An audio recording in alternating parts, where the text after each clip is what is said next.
우리가 발 딛고 사는 이 세상 말고 우리 안에 또 다른 진짜 세상이 있다면 어떨까요? 정신분석학자 칼 융은 바로 그 얘기를 했어요.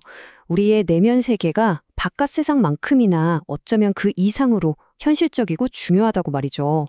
자, 지금부터 융의 생각을 나침반 삼아서 우리 각자의 내면으로 떠나는 아주 특별한 여정을 한번 시작해 볼까 합니다. 자, 이 여정의 출발점은요, 아주 흥미로운 지점이에요. 융은 현대 사회가 가진 가장 강력한 무기, 바로 지성에 대해서 아주 날카롭게 비판을 하거든요. 이게 무슨 말이냐면, 원래는 지성이 우리의 도구여야 하잖아요?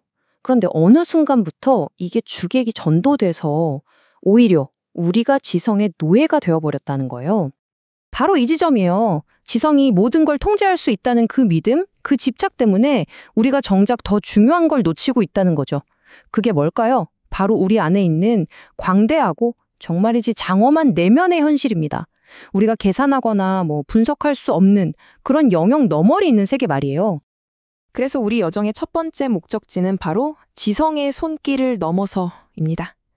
여기서 우리가 뭘 할 거냐면요. 우리가 그렇게나 믿고 의지하는 이성적인 마음, 이 지성이라는 게 과연 만능인지, 그 한계가 어디까지인지 한번 제대로 짚어보려고 합니다. 융은 마치 인간이 두 개의 다른 나라에 걸쳐서 사는 존재 같다고 봤어요. 팽팽한 긴장감 속에서 말이죠. 한쪽 나라는 외부 세계예요. 여기서는 논리, 사실, 통제, 이런 것들이 법이죠. 그런데 다른 쪽 나라, 내면 세계는 완전히 달라요. 여기서는 경험, 상징, 신비, 이런 것들이 통용되는 전혀 다른 법칙으로 움직이는 것인 거죠. 아니, 그럼 이 신비롭다는 내면 세계는 대체 정체가 뭘까요? 그냥 막연한 감정? 아니면 그냥 상상의 나래? 에이, 아니죠. 융은 여기에 대해서 아주 구체적이고 당시로서는 정말이지 혁명적인 답을 내놓습니다. 바로 정신에 숨겨진 현실을 발견했다는 거예요. 이게 중요한데요. 융한테 이건 그냥 머릿속에서 생각해낸 그럴싸한 철학적 아이디어가 아니었어요. 이건 뭐랄까, 미지의 신대륙을 발견한 콜럼버스처럼 자기 삶을 통째로 뒤흔드는 엄청난 경험이었던 거죠. 아, 우리의 정신, 그러니까 푸시케라는 게 그냥 누레가 만들어내는 부산물 같은 게 아니구나. 진짜로 존재하는 실체구나 하는 걸 깨달은 겁니다. 그래서 융은 이 푸시케를 뭐라고 불렀냐면 정신적 비자라고 했어요. 그리고 우리가 탐험할 수 있는 객관적인 현실이라고 딱 정의를 내렸죠.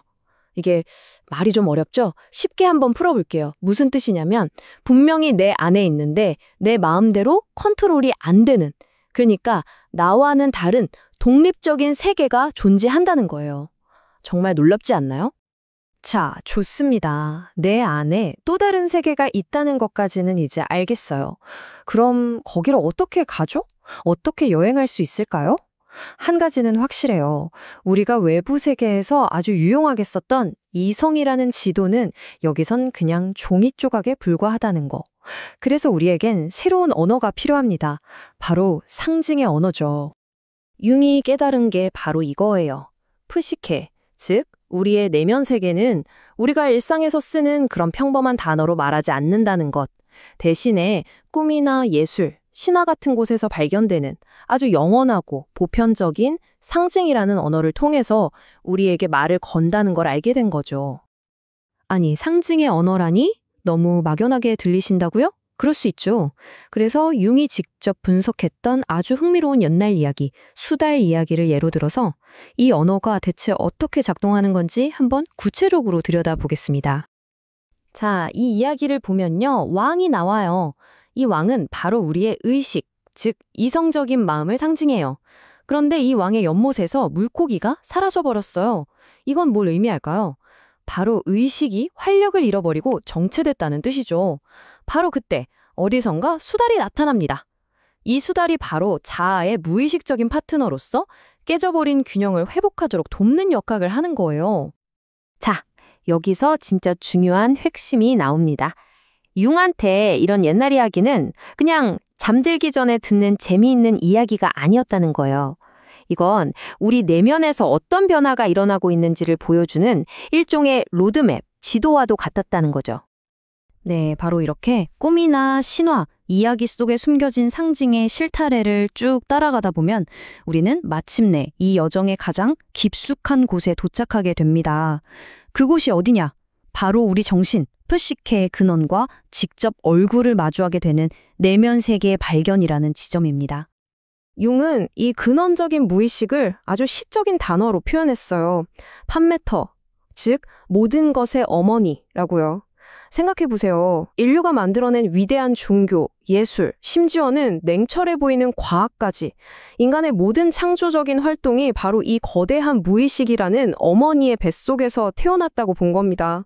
정말 엄청난 관점이죠.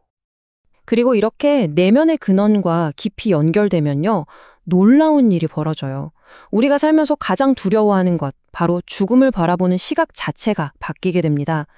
융의 표현을 빌리자면 죽음은 더 이상 모든 게 끝나버리는 무의미한 종말이 아니에요. 오히려 생명의 나무에 열린 잘 익은 열매처럼 삶이라는 과정의 자연스러운 완성이자 성취가 되는 거죠. 자, 지금까지 정말 어마어마한 내면의 세계를 함께 탐험해 봤습니다. 그런데 이런 심오한 통찰, 머리로만 아는 걸로 끝나면 아무 소용 없잖아요. 이걸 어떻게 우리 일상으로 가져와서 살아낼 수 있을까요? 이제 마지막으로 융이 말하는 온전한 삶이란 무엇인지 한번 이야기해 보겠습니다. 여기서 오해하면 안 되는 게 있어요. 융이 말하는 건 현실을 버리고 내면 세계로 도망치라는 게 절대 아닙니다. 오히려 그 반대예요. 외부 세계와 내면 세계, 이 두 현실에 한 발씩 단단히 딛고 서서 양쪽의 목소리를 모두 존중하면서 균형을 잡고 살아가는 것. 이게 바로 인생의 위대한 도전이라는 거죠. 결론적으로 윤이 말한 온전한 삶이란 이런 겁니다.